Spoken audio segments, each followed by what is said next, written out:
This episode is brought to you by our good friends at Value Sesh, who help us not only stay creative, but also be able to relax and stay in the right state of mind always. If you'd like a little discount, make sure to go to valuesesh.com and use code SCAREDY. And we're always looking fresh to death thanks to Fright Rags. If you would like to get a little discount and stay looking fly, go to fright-rags.com. Use code SCAREDY10 for 10% off. Not only do they have amazing shirts, but they have so many different products and they are always coming out with new artwork. So make sure to go there to be looking good and having some awesome products.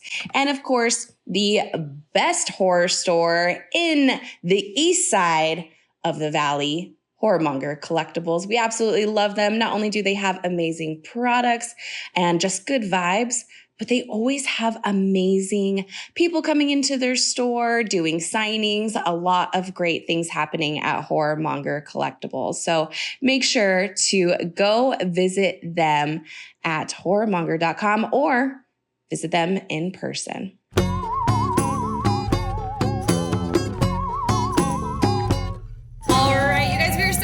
We have a very special guest today on Scaredycast. We are welcoming model extraordinaire, cosplayer expert, as well as the host, most importantly, of Camp Cryptid, which we are so excited to talk about. Please welcome the beautiful Erica Fett. Erica, thank you so much for joining us today.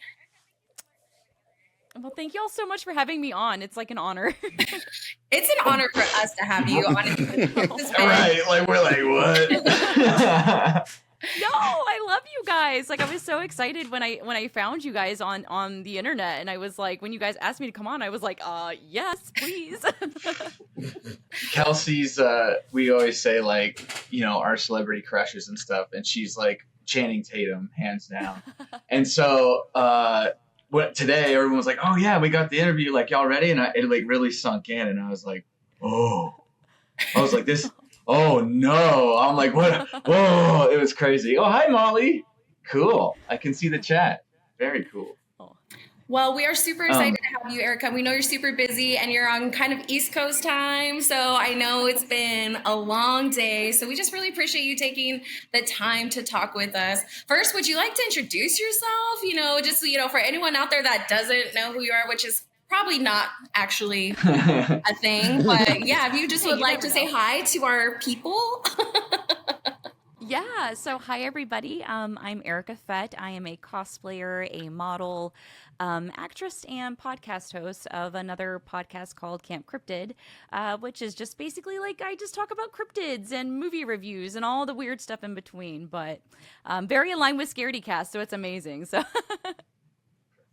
Well, we could not be more excited to have you on. We actually, while we were getting ready for the live chat, we were talking about everything from Frogman Festival already to how many cryptids there are in West Virginia and so many different things. And I know Brian is super excited because I saw some stuff even on your story today. You were answering questions and we were like, oh my gosh, this is right up Brian's alley. There was Predator, Bigfoot as a pet. Okay. Yeah. Okay, Brian, take it away, sir. All right. We'll just stand back here. Welcome to Scaredycast. I'm taking over because if y'all don't know who Erica Fett is, she is a goddess. All right? Now, if that's not enough, I'm all browsing her story today, oh yeah, cool, she's answered. Okay, cool. And then I see she just give me a second.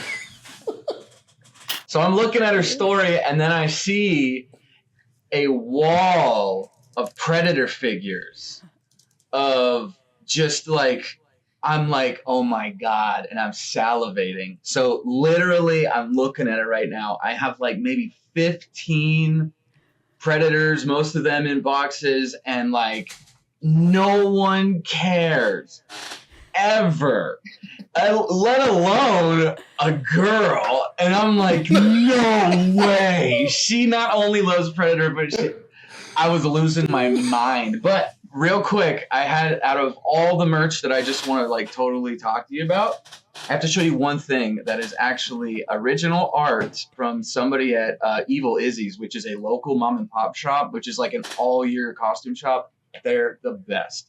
Anyways, there is an artist Okay, by the way, I love cats. Erica, what is your favorite animal? Are you a cat, dog, everything? Oh, cats and dogs, yes.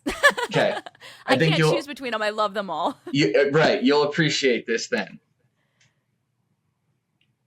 Is Predator, I have the blurry on, playing with cats, and look at the 3 dots is on the floor, and they're chasing it with the laser, and then there's like a little cat butthole. It's so cute.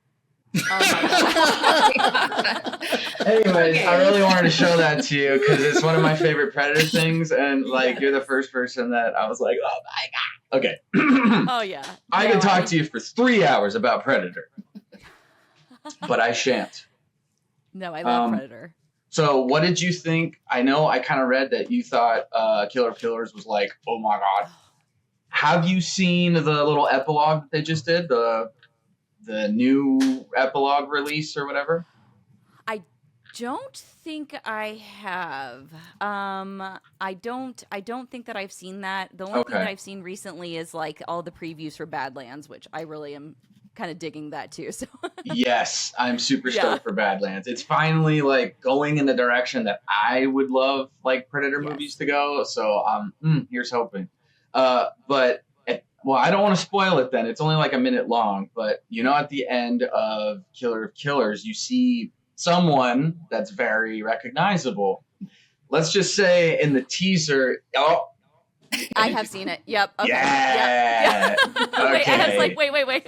Yeah. So definitely, if anybody has seen Killer of Killers, and check out the epilogue I think they just dropped it on like YouTube, but. Yes. Oh man, it's really cool if you're into Predator. Yes. And another thing that's awesome is I've been collecting this stuff since I was like 12, and like now the franchise is finally getting some love. Like it's about damn time. But I don't think it's just like a thing on YouTube. I think it's the actual ending now. If you go watch it on Hulu now, I think it's the actual ending. Like they changed it. That's awesome. I could be wrong now, but I think that's what it is. Yeah, which I was super excited that they tied in Prey, but didn't tie into Predator 1 and Predator 2. I was like, yes. Yes. Yeah. Right? Yeah. Well, there's, man. I don't want to spoil anything, but God. Okay. So yes, I cannot believe that you love Predator. Absolutely amazing. That was just like holy shit. Yeah. What was your? Well, I was going to chime in really quick. Like, what sparked your love of Predator? Was that like your first introduction to like horror, or is it like it's just like is that something that came along as you were getting into the genre and being able to be like, oh wait, actually, I love this. I just loved how, you had the perfect atmosphere of the 80s. You had these 80s action thrillers, and Arnold is like, an icon. But then you have this like complex system of like these warriors that have like a code, and they're terrifying, they're awesome, but they're like honorable. And I just really loved that. I just thought that was so cool. And I like really got into like the backstory. I just thought they were just so cool. So, people give AVP a lot of like hate, and I'm like, I loved AVP because to me it was like the perfect crossover, and like what a story. So I will defend AVP until like the day I die, but yeah, I just love Predator. I just think I think that they're so cool. Yeah. Yes. Oh my God, that is so validating. Seriously, because everybody's a Xenomorph fan, and I'm like, they're cool. Yeah. Well, I'll get to that later. But yeah, you know what? EVP had some really, really cool stuff. The only reason I did not like AVP was the ending, but it has to do the cliche whatever versus whatever, and both sides have to win because money and things and whatever. But I'm just gonna talk about Predator, so I have to change the subject. So. It's like when Killer Killers came out, you were just gonna review that real quick, but it turned out to be like a 30-minute long review. So it's just like the whole episode was about Predator. This happens every time because I'm like you just love Predator so much. Well, it's just because no one's ever made the movie he deserves. Yeah. Like, correct me if I'm wrong, but I feel like he's got all the makings of a horror movie, and yet it's always put in action. Which is both, but it's like I really, really, really wish that Predator would have became like a horror icon like Jason or Freddy or Michael, and it just like let him be the thing that can't die and it always comes back or whatever, which I guess in a way is kind of like that. But like, to me, what other franchise can you think of where the main guy dies in every single movie? Like, seriously, all these Predator movies are about him and he dies in all of them. And I think that's bullshit. That's like, you wouldn't go see a Superman movie if he died every single one. And I'm just like, So I'm hoping Badlands kind of is like, you know what? Let's focus on them. Like, let's focus on what they do and watch their trials. Like you were saying, the rite of passage and the code. Like, oh my God, it's so cool. I really, really hope it's badass. Yeah, for sure. Yeah, what are you excited about that coming out? Like, is there anything in particular that when you saw the trailer, you're like, ooh, I'm hoping this happens? Or you saw something, you're like, okay, like I'm waiting for that. Like, take us through your thoughts on what's coming up with Predator. So I really like Badlands. I really like the underdog story that they're kind of using for it. And honestly, I like this idea that it's like this lawless area with all of these creatures, that it's just like every creature for itself. I really love that they also did tie in, like Wayland Corp with it, with having the, like the AI, like droid, or whatever they're called. But I mean, honestly, like when it comes down to it, I'm just a fan of these like crazy warriors going out there and just like, just wreaking havoc and just proving that they're just like the ultimate warrior for their, their society. I don't know. I just love it. I would love to see a pirate, crossover at some point, because I just think like, they gave us Killer of Killers, but like a pirate crossover, like, so that's my hope one of these days. Could you imagine? Hey, well, if you know Predator lore at all, there is one named Ahab. So it's Captain Ahab. I mean, it just could. I'm just saying. Yeah. You know what I'd like to see Predator crossed over with, right? If you say Fast and the Furious, I'm reaching through this. Are you going to say I'm not going to say anything anymore. I knew it. If you put because Predators, they got, what Predator got? They've got these tribes they live within, but that's also family. I love it. What if they do like a Predator gang wars and they have territories and oh my God. We just saw Fantastic Four the other night, and Sue Storm's like out talking to the crowd of people to try to reassure them that everything's going to be okay, and she says something about how like I forget the line exactly, but it's like she's not going to put her family in danger, but also like the people of the world is also their family. And I leaned over to my kid and I was like, it'd be awesome. It's like right now you just hear off screen, you hear, did somebody say family? And like Vin Diesel comes in and oh my God. Man. The thing is actually Vin Diesel, he like takes off his rock like mask and it's Vin Diesel the whole time. You know what collab I wouldn't be mad with, Tony? That's something you love. Bring Predator into WrestleMania. I want to see him just choking out some bitches. Just and he's like, he doesn't say anything. You know what I mean? He's got the mask on and he's just, maybe he can do the roar, but like, yeah. You know what you could do is you could reach out to James at Dead Meat and ask him to put Predator in his horror Royal Rumble. I was literally just about to say Royal Rumble is like the way to go. That's it. Yeah. Oh my God. Because they make all the characters, like they custom make them and they put them in the matches. So I don't think they've ever done Predator on there. I'm shooting him a text right now. Okay. Wait, so you also love wrestling, Erica? Yes. Well, I mean, I don't really watch it nowadays, but I grew up with wrestling, so yeah. Man. The great age of like Degeneration X and when baby. Yeah, like I love those. I was a huge rock fan. Obviously I had the Austin 316 shirt and stuff like that, so my guild in World of Warcraft is actually named Degeneration X, so. Yeah. Oh my gosh. Amazing. Yeah. I don't know about you guys, but I'm really excited about our new best friend Erica. I was right. It's like you and wrestling, me and Predator.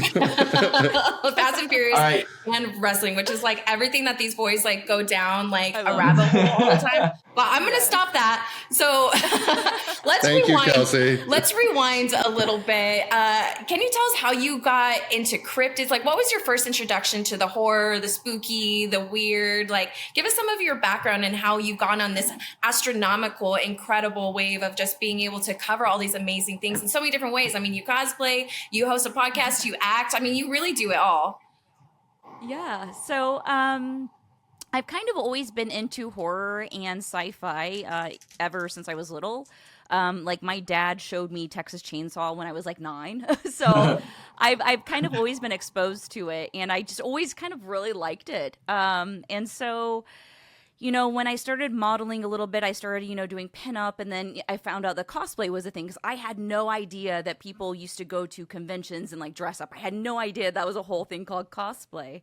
And then when I found out that was a thing, I started, really incorporating the things that I liked when it came to sci-fi and horror and infuse them into kind of like my modeling and cosplay. And then it just kind of like took a life of its own, with social media and online content creation and stuff like that. You were able to kind of like transition into doing that full time. So, I did a lot for horror comics. I was on, Vampirella 50th anniversary and my Vampirella cosplay, which is like the highlight of my like entire cosplay career. Like I love vampires, and to be like such a badass and have that like honor was like, oh. I was like, well, I peaked, so I'm good. Like, I'm gonna retire. That's like having Erica Fett on the podcast. Yeah, we're done after this episode. We're done. That's it. No, All right. you guys I guess we go home. We're done you guys now. are way too cool.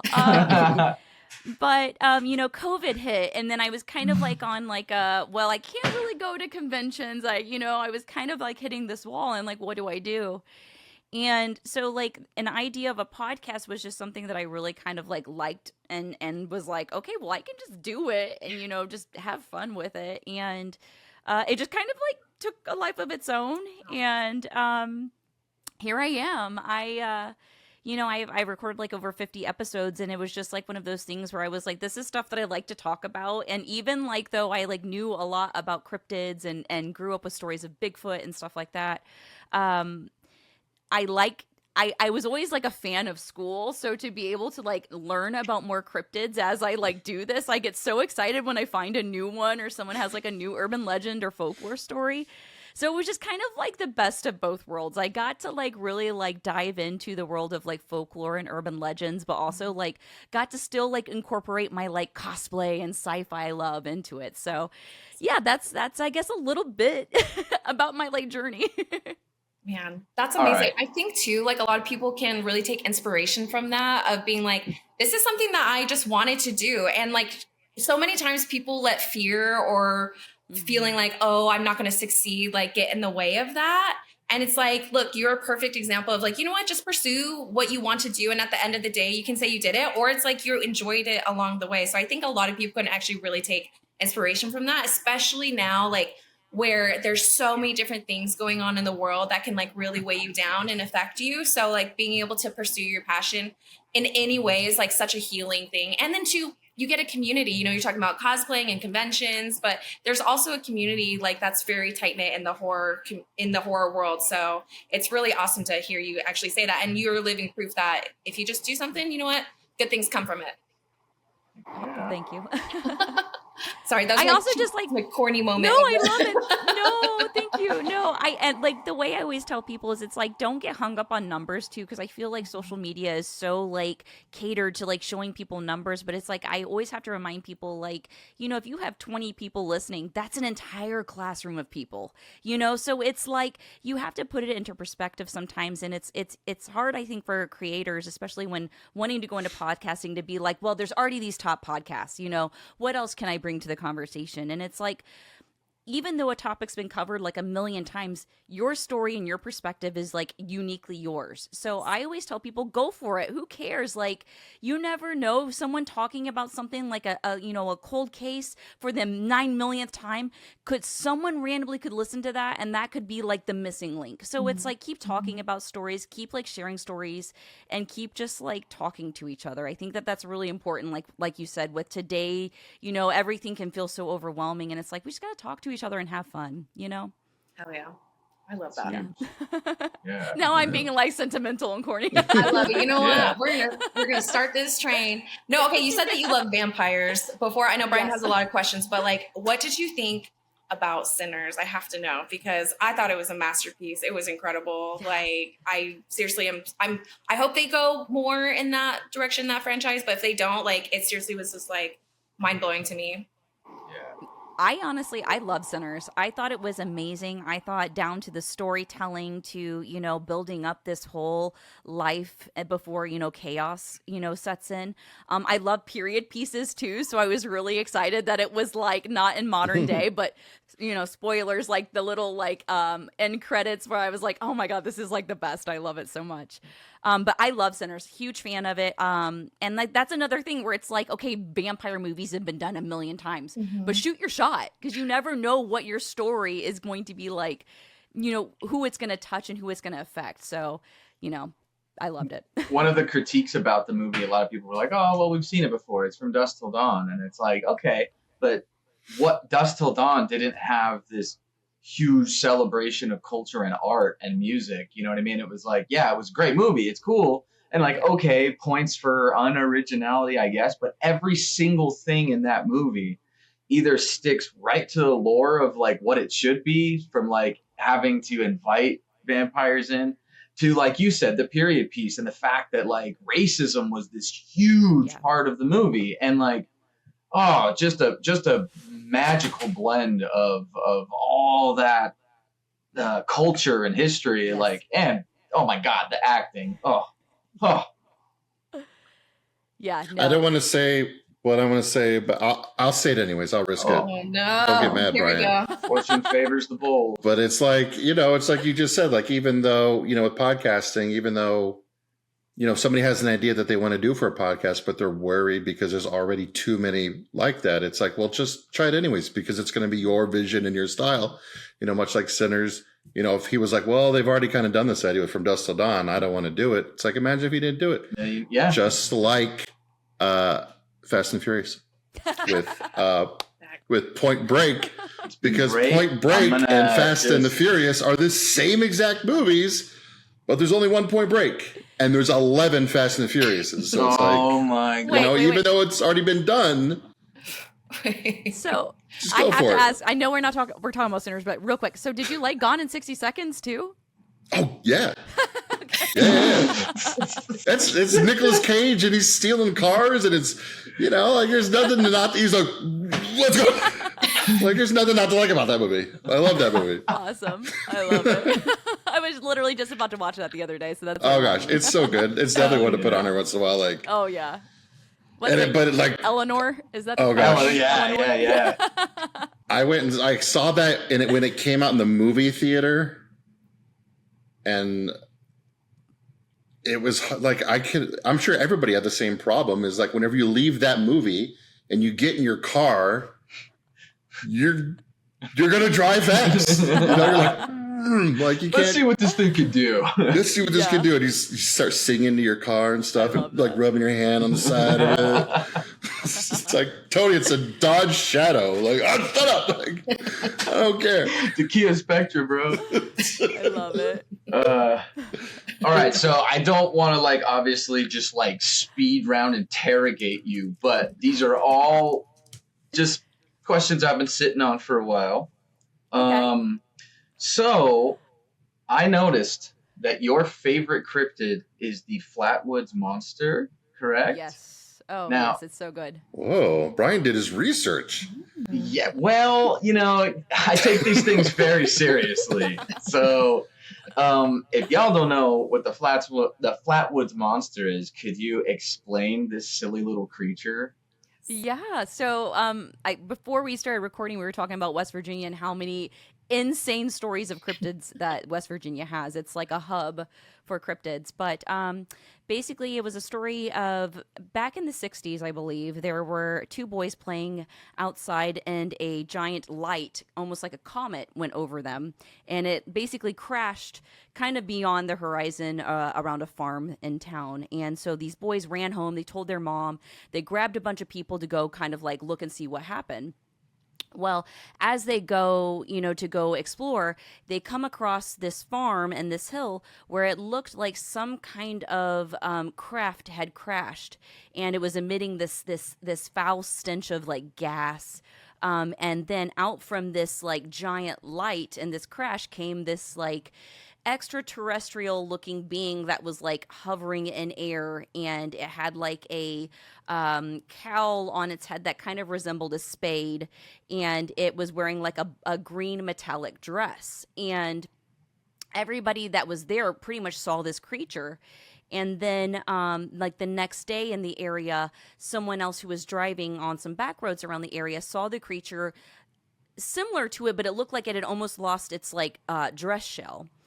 And then come to find out, there were stories from all around like the Midwest and the East Coast where people had called in that night to their local fire departments, their police stations, 911, all across basically from Pennsylvania all the way down to like Alabama, Tennessee, that said that they saw these things in the sky that had crashed. So there's a lot of speculation that there were some kind of like alien beings that came in that night and like mass crashed on Earth. And just the Flatwoods Monster is like, to me, it's like one of my favorite stories because it's so sci-fi, and it's so like there's so many elements to it that are horror, but it's, to me, it's like a mystery, and it just looks cool too. So if you actually right here behind me, I have like what the Flatwoods Monster would look like. Oh, what? It's like almost like a little squid person. It's so cool. Yeah, this is from the Flatwoods Monster Museum. They do these like little lanterns, but it's one of my favorite stories of cryptids, and I guess it might be a cryptid because it's like maybe an animal. We really don't know, but that's probably one of my favorite stories of anything, just because it's like every great element of sci-fi mixed with like this cryptid mystery, and I just love it. Yeah. Oh, especially with the alien. Like, it's so alien. You know what I mean? It doesn't even look like a woods animal. It's like, oh, that's definitely spacey, like, for sure.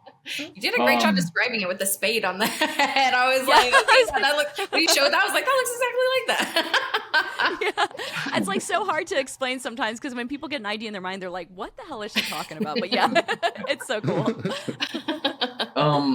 So what is, or do you have some favorite cryptid movies? Because a lot of times when like you're doing research or you're looking stuff up, which I do all the time, it's really tough not to find the same stuff over and over again, which kind of leads me into my segue question, which I will ask after. But yeah. Oh, cryptid movies. There's so many about Bigfoot just because Bigfoot's like king of the cryptids, right? Mm-hmm. But I would say if you're into found footage, I really love the movie Exists. And yeah, it's so good. Willow Creek is a great one. Oh, man. She's going down my list. Like, perfect. You're going down her list. You're going down her list. Oh, wait. Yes. You're right. Oh, God, I got to get on my letterbox because I'm pretty sure I have a list of cryptid movies that I loved. So those everyone are the two go to Erica Fett's. I know. I'm like, what is my letterbox? Let me look. Letterboxd. That is like something to be said though. There has been so many, from like the most ridiculous, funny, like almost corny Bigfoot movies to, like you're saying, like, yeah, the found footage are very, very scary and like can be like, like, is this real? Like, did this actually happen? Like, there's so much with that, but there's, like you're saying, there's so much lore with so many different cryptids. Like, I never heard of the one that you just talked about. Like, there's so many different ones. I wish that someone would go into and like do cryptids the justice that they deserve, because there's so much context to it that is just inherently, the unknown is so weird and so creepy. And the mix with sci-fi, I think, would be perfect to be able to like have something like that in movies. Yeah, that's the thing too, is every region, every country, every little small town has its own bit of like folklore and urban legends. So that's why I think it's like really important to talk about that stuff and like all kind of bond over these weird stories.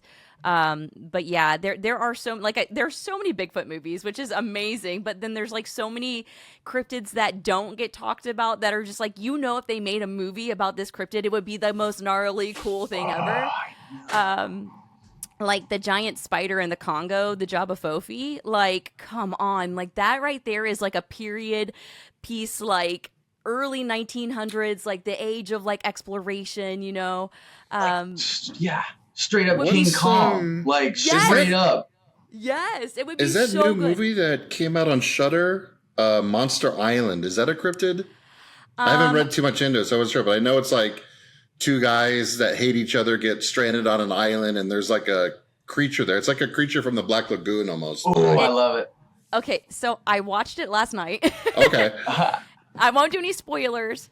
But for me, so I'm kind of a softie when it comes to movies. I do have to like look at does the dog die? Because I'm like, I don't want to see any dogs or cats or anything get like mauled. Like, come on. But that movie, it had me in the first half, and I was like, okay, this is badass. And then something happens, and I'm like, instantly was like, I'm not into it. So I don't know. I don't know. Everybody has their own, you know. I'm sure there are some people who really liked it, but I just got really disconnected after, you know, some things happened in that movie. But I mean, overall, good premise. I think that if they would have just avoided something, it could have probably held up just as strong. But yeah. So maybe some trigger warnings. It's like Death of a Unicorn, Kelsey. Whenever the beginning, it's not a spoiler because it's at the beginning of the movie. But like when the unicorn, it's in the title. When Paul Rudd is just beating that unicorn, and I look over at Kelsey, she's like, "Woo!" and I'm just like, "Ah!" I'm not kidding. I almost walked out of that movie. I'm not kidding. And then you find out it's a baby and they're doing all this stuff too. I was like, oh my God. Like, I was like, we're watching like some weird thing right now. Like that was unnecessary. So you'll probably feel the same way I did about Monster Island then. Okay. I'll just say that. I'll let the boys watch that. Watch it, and then it just got me in my feels. I don't know. I was like, oh, that was kind of unnecessary. I don't know. It's like the scene in Orca Killer Whale, when they have the mom like hanging by her face.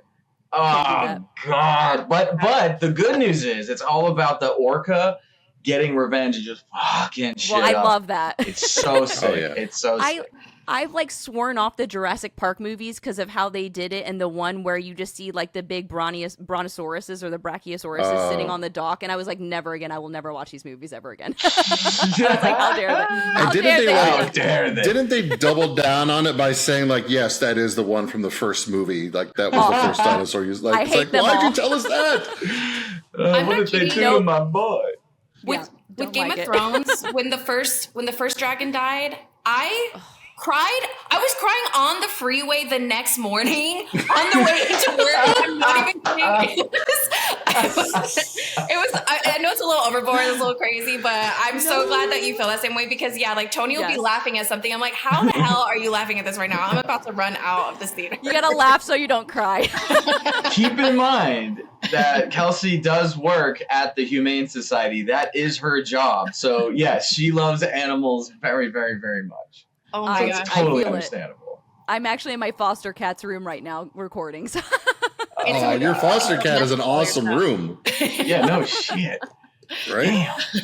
Well, I don't even have a room that cool. I'm actually shocked that they leave all your like little tidbits alone and all your like things. Like that's incredible. They usually don't mess with it, thankfully, but sometimes I hear something fall. Like my Nuka-Cola from Fallout, one of my cats jumped up on the thing and it knocked it over and it broke. But I was like, hot glue. That's adorable. Right. Thank you for fostering. That's adorable. I always try to save the cats and dogs, so all my animals are pretty much all strays that we've just brought in. So hell yeah, rescue! It's the way to go. Yeah. So speaking of, go ahead, Kels. I didn't mean to interrupt you. Go ahead. Speaking of cryptids and cats, have you ever heard of a cactus cat?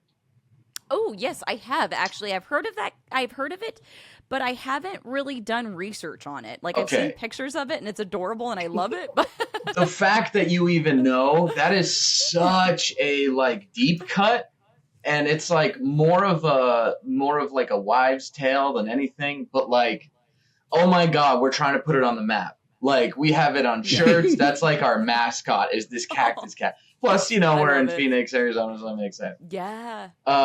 So the cactus cat, basically, there's not a whole lot to it, but there's male and female cactus cats, and the females will go up to cactus, and they will bite into it and scratch it until all of like the liquid starts coming out, and they wait for it to ferment, and then they drink it and get wasted. And then the girl cactus cats howl into the night until the men cactus cats come and deliver the package. But I was like, what how did they come up with this? Until they just find other cactuses to eat, I think is what you mean. They just eat cactus together. Oh, right. They just do a special hug. I love that. Yeah. It's just Adorable. so stupid and bizarre, but also like cute and also just like, weird, but we just want them, like, we want to put Cactus Cat out there. We start putting them on shirts. I love it. I co-sign it. Oh, well, hell yeah. There you go. Love it.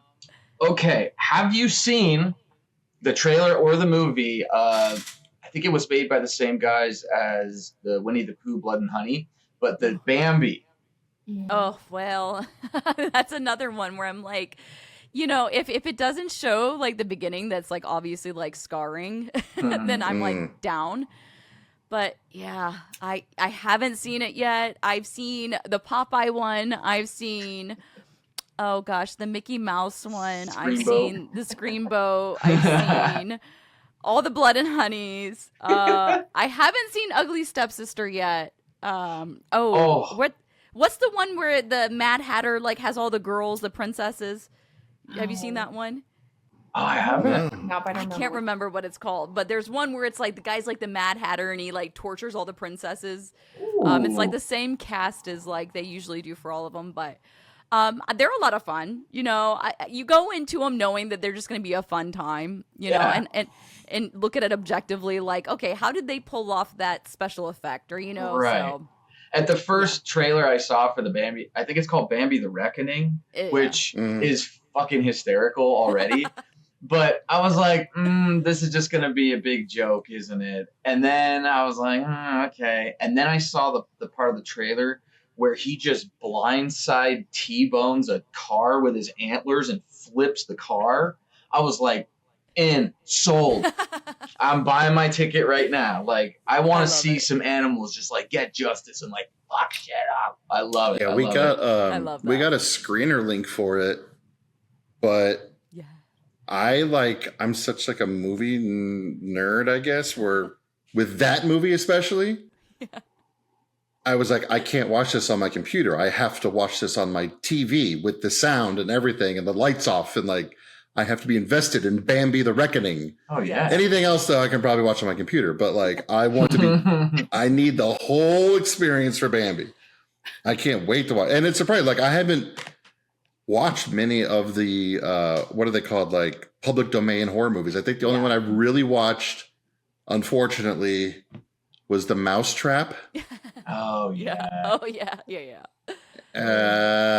Yeah. I don't like that one. But I heard Bambi's amazing. I heard it's like the best of all the public domain ones. So that's what I'm hoping for. Okay. You know what?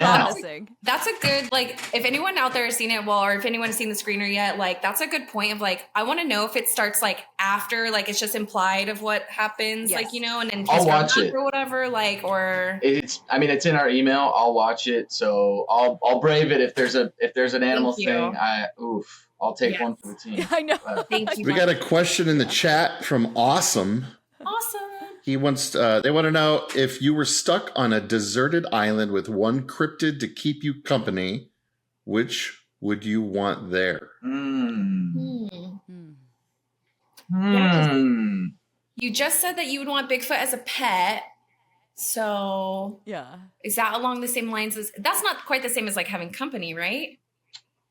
Yeah, I mean, I'm going Mothman. Why? So he can tell you all the like bad things are coming. I also think he's probably big enough to carry me off the island. So I think I'm gonna go with that. Or Nessie. Maybe you could just ride around Nessie. I don't know. That's fair. I'm gonna go Mothman. That's a bold choice, Brian. I know it's like probably the most boring answer, but I'm going Bigfoot too, just because it's like he would be more grabbing, like, he'd be better around the island, like. So this is island. assuming they're like really cool with you, not just like you're like they're real. Okay. At least I think so. Like that's what I'm going. I'm assuming they're cool with me and we're cool together. And we're like, then I'm picking hey, yo, Bigfoot, can you go get some of those coconuts? He just like, shakes the tree and shit and grabs them. Like, then I redact my answer. If they're super cool with you, I'm taking a djinn because djinns are freaking magic, man. They're genies. They're evil as shit, but like those aren't cryptids, though. Okay, fine. That's like fairy. Consider it, right? It's a cryptid. Like in the world.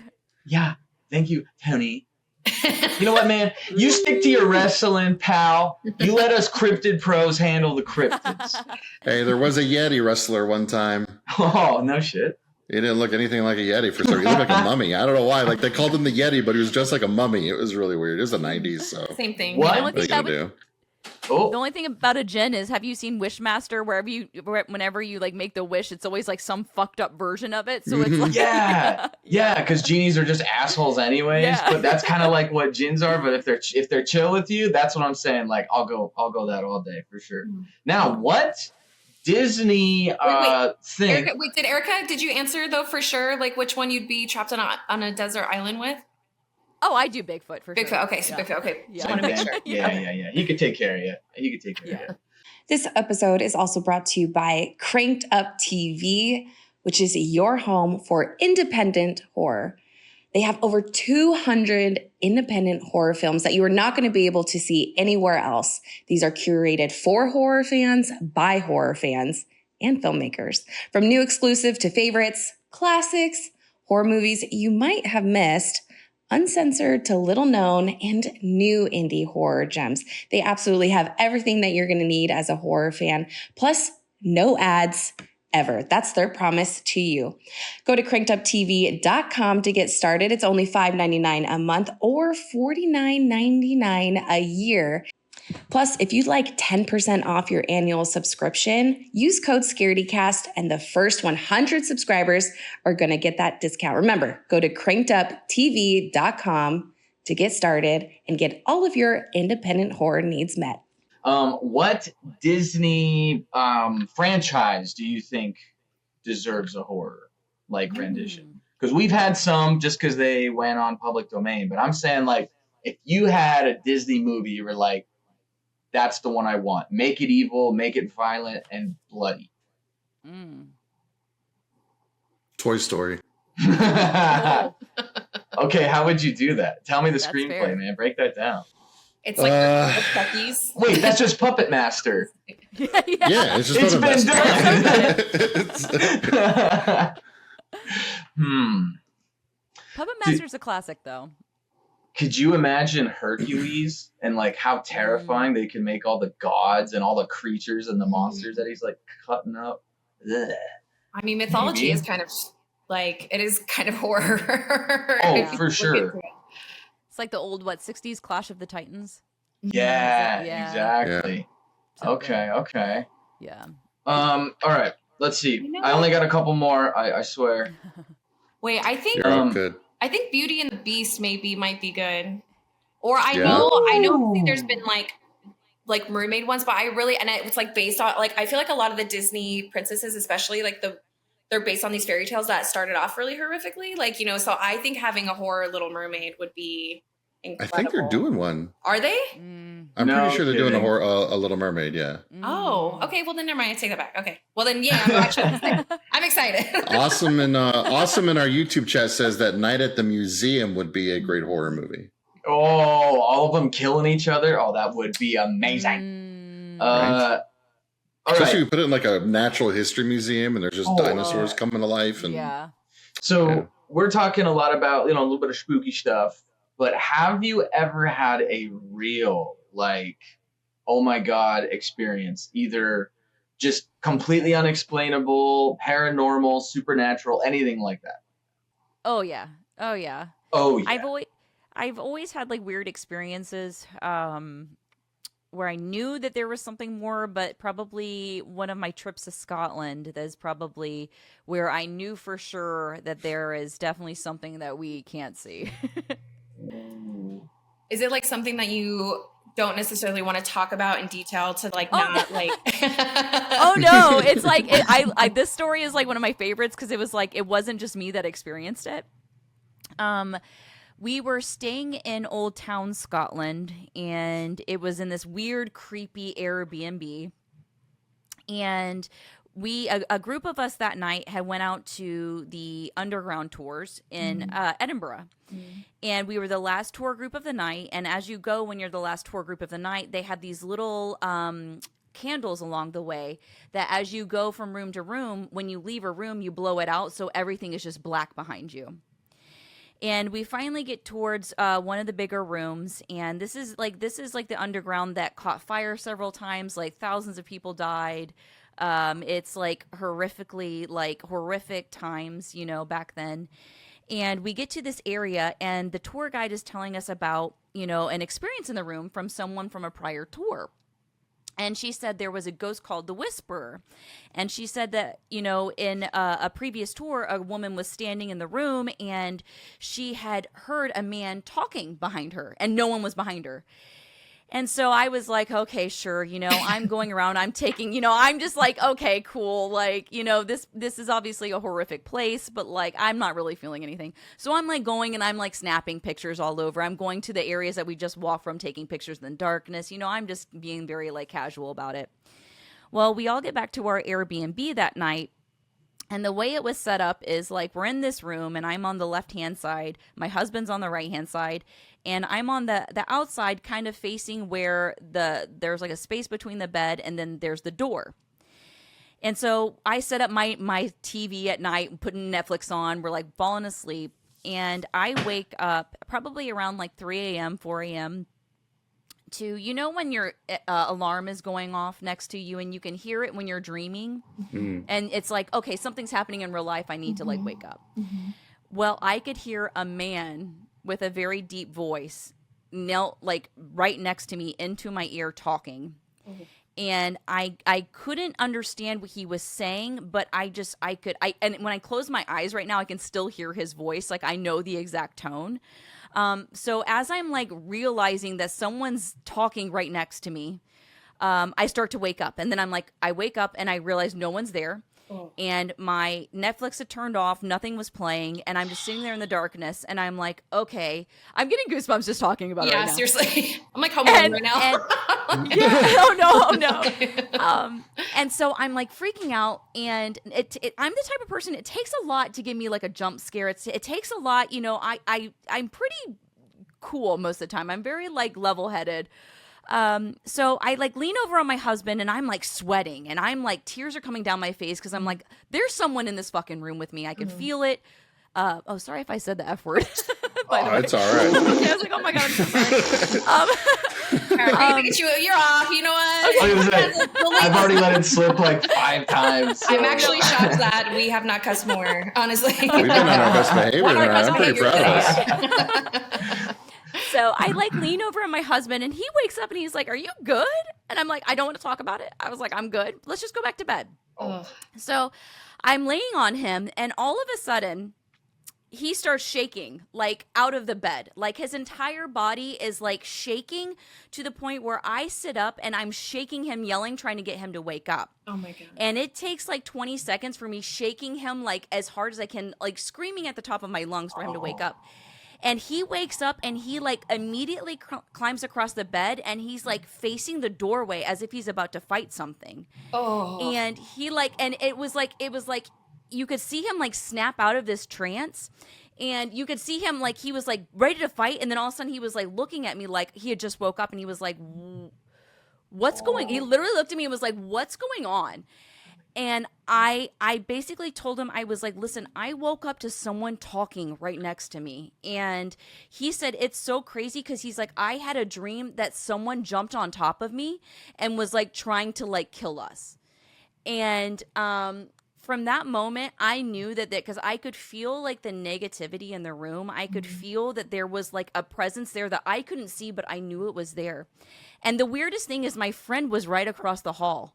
And I woke up the next morning and I was like, listen, I am so sorry that we were screaming at night. Like, I didn't mean to wake you guys. She's like, no, you didn't wake us up. We didn't hear anything. Oh my God. And I was like, okay, that's, and like, this is like Edinburgh, Scotland, where those walls aren't like, Yeah. And it's the weirdest thing ever because we got to the next Airbnb probably like an hour away, and she goes, Erica, I have to just tell you the weirdest thing. And I was like, okay, what's going on? And she's like, I tried to turn on my LED like makeup lamp when we were at the old Airbnb, and it was saying it was dead.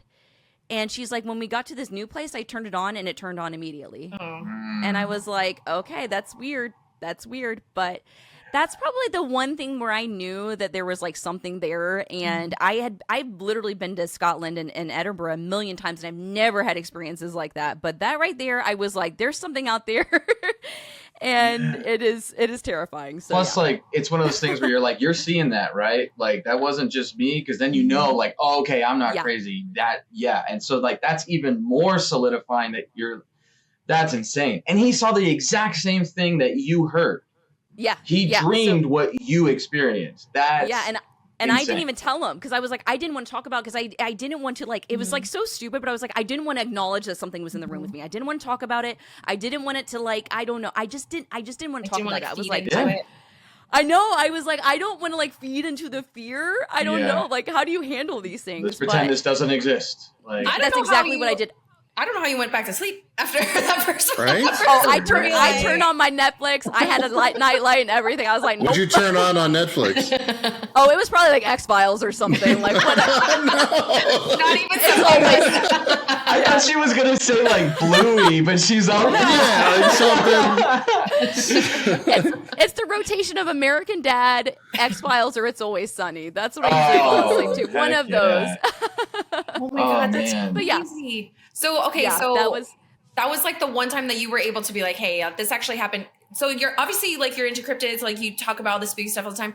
Is your husband a believer in this stuff? Like, was he like would he have like just been like, nah, like okay, like we can explain this, or like how was his experience like that, like being on like not someone that is, or is he into like this stuff like that? He's really not. No, he's really not. And like he'll watch horror movies, but I would say since we've been together, like he watches a lot more with me. Like what is the movie he never watched? I can't remember.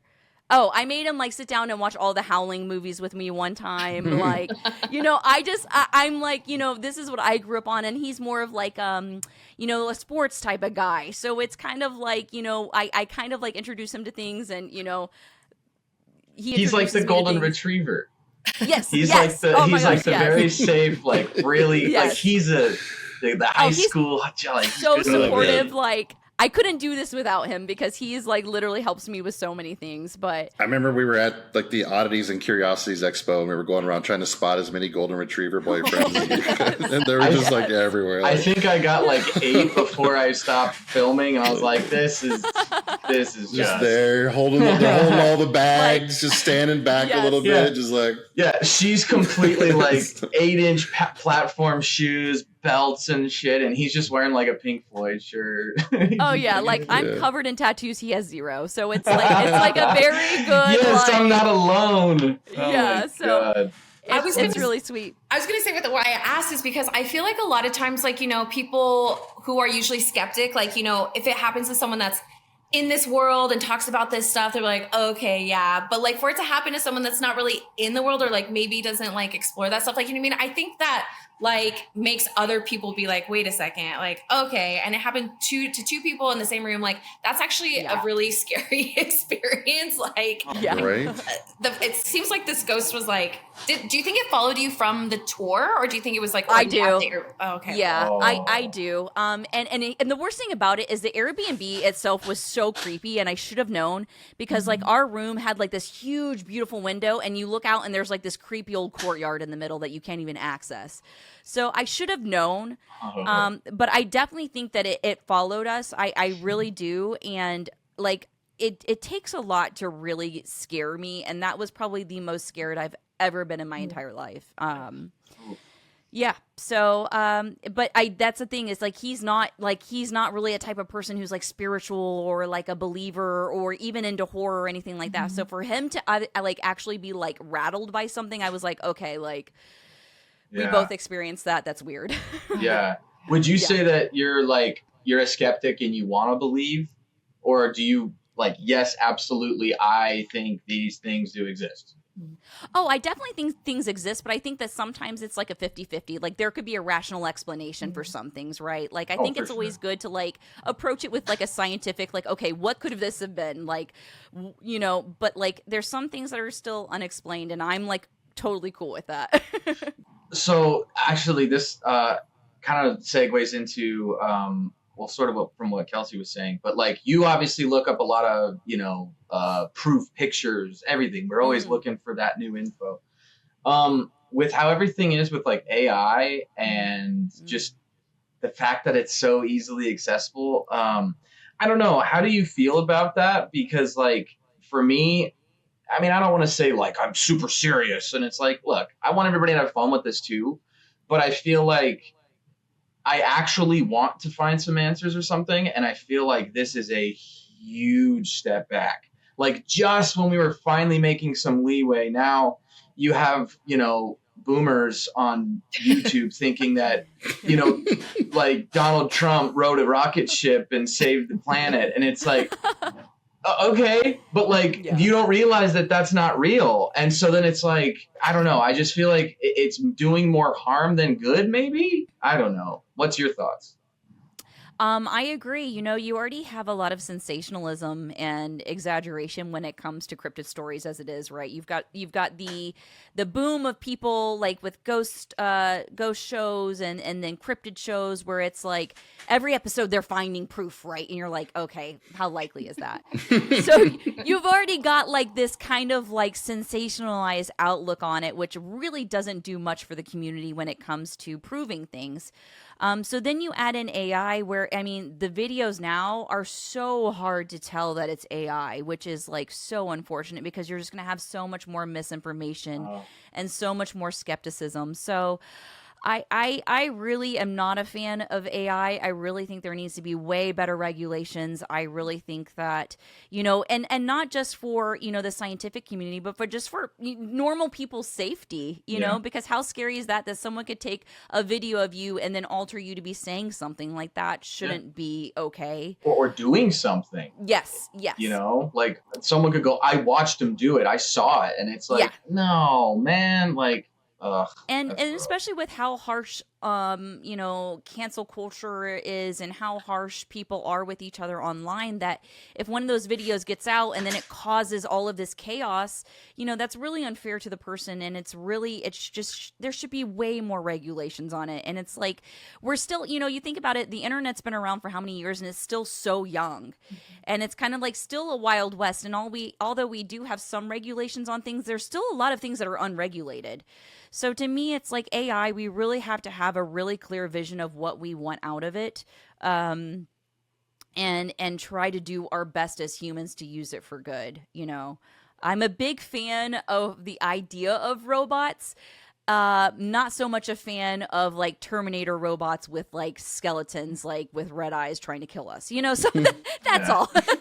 Oh, that's it. No apocalyptic robots. That's it. Shocking. You don't want Terminators to come into the world.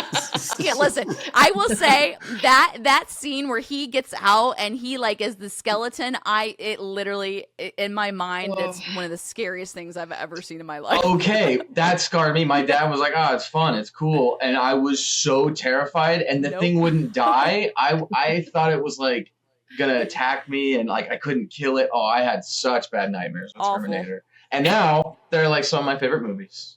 Yeah, they're great. They're great. Thanks, Dad. Thanks, Dad. Okay, I got two more real quick. So first of all, you are obviously model, streamer, gamer. Oh, I was going to ask you about some of your favorite horror games too. Oh, yeah. But anyways, so you obviously can do everything. But what is something that you can't do or you're just really bad at? Like some people are like math, can't do it, hate it, always hated it. Or some people like can't ice skate. I can't say this word. You know what I'm saying? Like there's just some things, like, hey man, it ain't me, chief. Like, sorry. I know what I can do, but it ain't it. I can't spell definitely. Really?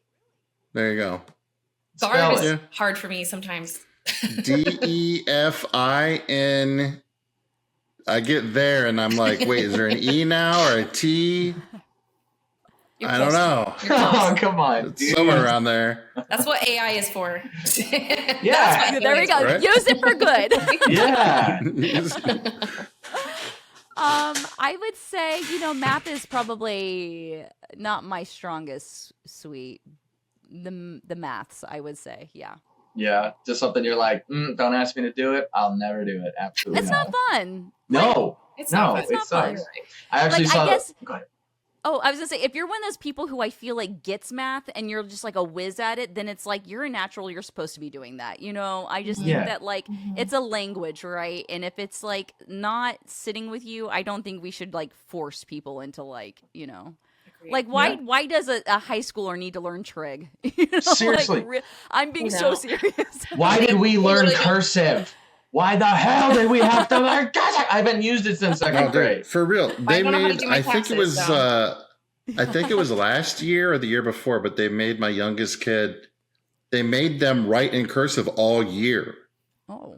on everything. Mm. Even like last year at the first day of school, before the teacher sent like a welcome email to all the parents, and she even put it in font, like the font was in cursive. And I Jeez. emailed back and I was like, yeah, I can't wait for the new school year. Please don't use this font again. I had never heard from that teacher the rest of the school year, but like She took it it was out on her ridiculous. Like it's always ridiculous to me when like he comes home with an assignment. That's my biggest thing about schools today. Let me get on my soapbox real quick. Is that when my kid comes home from school with assignments that I did, like we haven't progressed in 30 plus years, that like, hey, we should probably update the curriculum. No. Like you're telling me in all these years, they don't have newer books to read. Like we're still reading Hatchet and Outsiders and like the same books. Don't talk shit I about mean, Hatchet or they're Outsiders. great books. They're great books, but like there's been more books. Easy. There's Oh, Wait, what? what's I don't know. Just teach kids current day stuff. Don't here read Hatchet, write in cursive. Like okay, 1980s. Like what are we doing? Mary's just always giving 2 apples to John. Like we get Gosh. it. Oh my god. All right. I know we're close to time, so I know Brian, you have one more question, and then Yes. I want to ask you about some of your projects that you have going on before we let you Okay. go. Make we it go. good, Brian. He's like, so I have a Who math is- question for you. Yeah. What is the square root now? Who is your celebrity crush? If you say Henry Cavill, I'm gonna say me too. No, see, I'm not a Henry Cavill person. But he loves Warhammer and he's a dork and Witcher and He's too pretty. I don't know. Yes. I think it's too like, I don't know. he's like I so like- perfectly chiseled. Yeah, Like, I can't get yeah. into it because it's like you're too. I don't know. It's almost like AI made him. Exactly. He's too pure. He's too a robot. perfect. He's a Damn. robot. Keeping back I from would the say future. Gary Oldman or John Malkovich. What? What? That was the craziest, coolest answer I've ever got. I did not expect that. The only other answer that made me do that was Rob Schneider. But wow. John Malkovich. Love John Malkovich. I think yeah. what set that off for me was his role as Jekyll and Hyde and Mary Riley. And that was like that's Oh, the it guy. was like the 90s peak of like those crazy like horror movies with drama, like Urban Legend, and they were like high school kids, and I feel like it was one of those movies that came. It was like when Interview with the Vampire came out. They were like, "Oh, yes, let's make more like this." It was like Dracula, Interview with the Vampire, Mary Riley, and Mary Riley really wasn't talked about a lot. It was kind of like I would say it wasn't very popular, but I loved it. Yeah. So I was like, I love John Malkovich. Damn, that's a great answer. I did not see that coming. I was like, oh, it's because they Pedro Pascal or like Keanu Reeves. No. Nah. It's like Kelsey with Willem Dafoe, Oh yes, Love Willem yes, Dafoe. yes. Oh my God. Great. Yes. right? Something There's about just something about a man who's like eccentric but like confident, and it's like Yes. it's okay. I don't know. I don't know. When they get older, I'm like, more refined. Yes. And just the Age talent like too. one. I saw an interview with Willem Dafoe, which is like where like, you know, they had the like most Googled questions or whatever. And he just was like so fun in his answers and just completely himself and like, like so confident. And I was like, I love this. This is amazing. Absolutely. Kelsey, what if you could go on a date with Willem Dafoe? Okay. But he only talked in lines from his movies. I don't care. He cannot talk. He cannot talk. That's fine. Dude, Green Just Goblin. like the Green Goblin, he's like Hands down. I'll get the check. That's coming over here to me. So good. Thank you That's for pretty that. good Green Goblin. I impression. haven't seen. I probably just pissed off a lot of people. Well, Okay. What well, else is Erica, new? we cannot be more grateful for you spending your time, especially, you know, you're on the East Coast and it's very late there. So before we let you go, I just really wanted to talk really quick. You have a movie coming out soon, right? A Gettysburg Haunting, I believe. Yeah. Can you tell us a little bit about that project, what people can expect, where they can watch it when it comes out, or if there's, you know, where you're at in the process?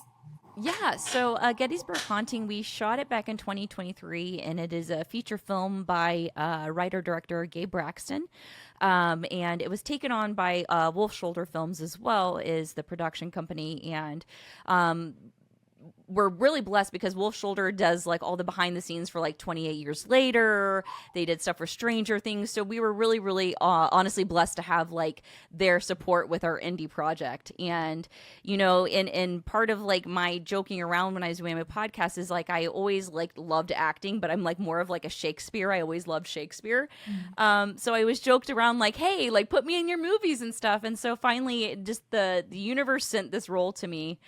To be a part of this project, and I couldn't have been like more blessed with the team of like people behind it, the crew and everything. But it's you know, if you like stories about Gettysburg, and you know, especially with, you know, in the United States it being still a very, you know, we've progressed some, but, you know, we really haven't as much as we should have. I think it's a really important story, and it's got horror elements, it's got thriller elements, it's got dramatic elements, and right now it's in post-production, but hopefully coming out this fall.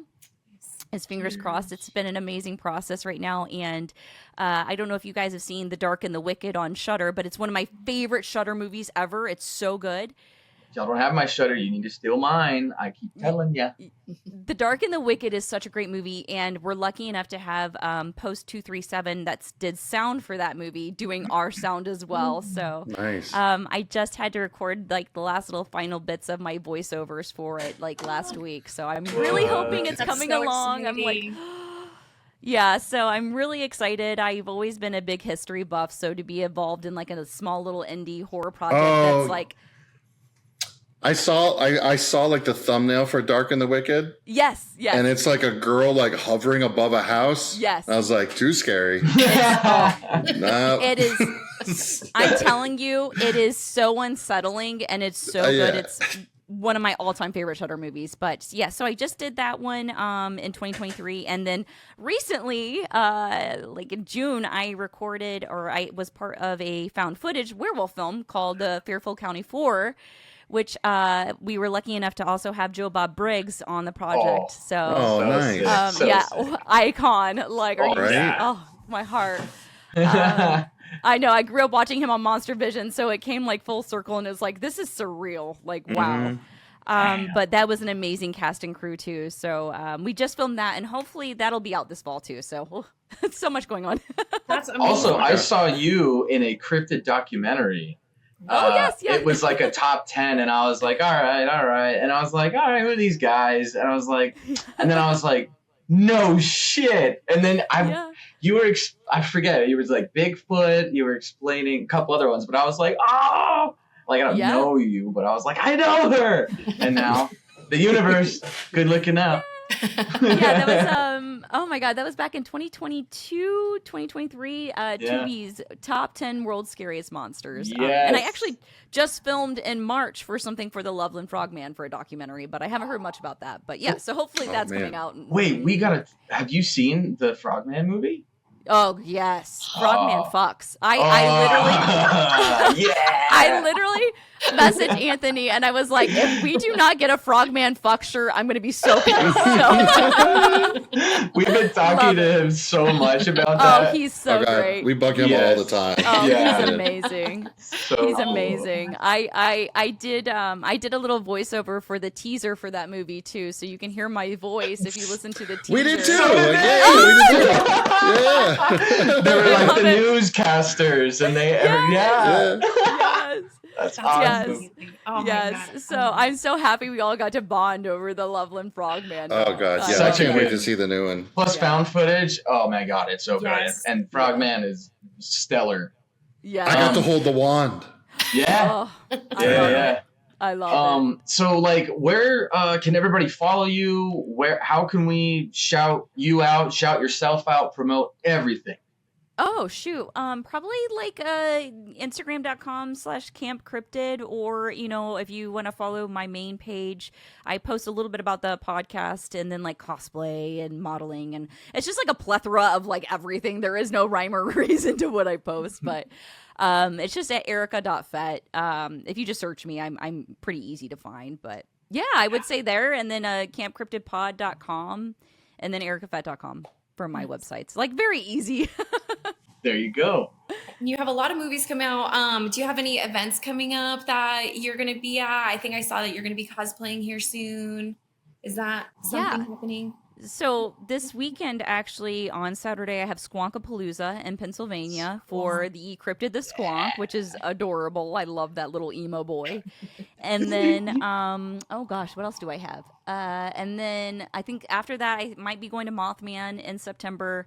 October, I'm a cosplay guest at New York Comic Con, so I've been like planning all my cosplays already for that. And then November, I have Crypticon. So. Oh yeah. Yeah. Beautiful. What else do we have? I want to go to that. Tom. Can we go to that? I would love to go to that. Let's go. Hey, Dad, can we go? Where's CryptidCon at? It's like in Tennessee or Kentucky? Kentucky, yeah. I think it's like East Lexington is what I want to say. But honestly, it's an amazing one. CryptidCon always has like extremely great speakers. And then I really love because the vendors that they have are all very different and unique. So it just, I don't know, it feels like home, and plus they have it in this hotel that has like a bomb restaurant. It's so good. So I'm like, if you stay at the hotel, you have good food. Yeah. Very rare at some cons. Yes. Oh gosh. Yeah. Don't even. I still have nightmares from my nachos. We were at a convention in Atlanta, Days of the Dead, and all of us were at the restaurant, the hotel, and I see nachos on the menu, and I'm like, nachos! Yeah. Everybody loves nachos. Yes. It took like an hour. For nachos? And finally my nachos came. They had to milk the cow. It was a plate of potato chips with like a quart of sour cream on top. For nachos to eat? With a little bit of chives sprinkled on it. I'm just like... And Ashley, our friend there, she's just like, you're not paying for this or eating it. She like, took it away from me. And like, I was like, thank you, because I'm not that kind of person. I would have just sat there and ate it. Just like, just crying. Yeah. You got a deconstructed baked potato, I think, instead of Oh my gosh. It was like an au gratin potato mix. They just dumped on a plate dry, and they're like, I think I saw, I think it was Atlanta. Like Days of the Dead post on Facebook that was like, our final show at this hotel. And I was like, thank God. You're like, move. Yes, please. Move. Yeah, so hopefully I'll get to see you guys at Frogman Festival in March of 2026. And Crypticon this year. You guys should definitely go. We will definitely try to be there. Yeah. Absolutely. Yes. Well, thank you so Erica, much for giving us your time. Yeah, I know you're extremely busy, and this is pretty insane. It's going to take like a while for us to kind of just like, whoa, that just happened. So like, seriously, it means the world to us that you're taking this time. And just thank you again so much. And do you guys have anything else? Yeah, I would just say, again, thank you so much for your time. Everyone, make sure to go follow Erica at erica.fett as well as Camp Cryptid. And if there's anything that you would like to leave our listeners, do you have anything that you'd like to say, or like a piece of advice, or any or Cryptid saying, whatever you want to leave our listeners with? Oh my gosh. Oof. Big. I need my proverbs behind me or something. Yeah. She's like, let me read from the scrolls. I know. Just keep being curious about the world and each other, I guess. That's Beautiful. That's perfect. I love Yeah. that. Thank you. Stay Don't curious. lose the wonder. Yeah. Yeah, exactly. stay curious. Yeah. Love it. Thank you so much. Have fun with your foster kitties. Oh, no, thank you all so much for having me on. It's truly an honor to hang out with you guys and get to talk. And hopefully I get to meet y'all in person. So Yes. Oh, for sure. Yeah. Absolutely. Putting it out in the universe. It's going to happen. yes, manifest it. Universe has been pretty good, pretty helpful so far. So let's just keep it rolling. Yes. Thanks, universe. Thank you so much, Erica. And thank you guys so much for listening. Make sure to go to scaredycast.com for all of the news about things that we have coming up as well. And two, you can always go to patreon.com/scaredycast to ensure that we're able to do more things like this, have absolutely amazing guests on, and be able to hopefully go to the Frogman convention happening next year. And that's all thanks to your support. Thank you guys so much. You guys heard from Erica. Stay curious.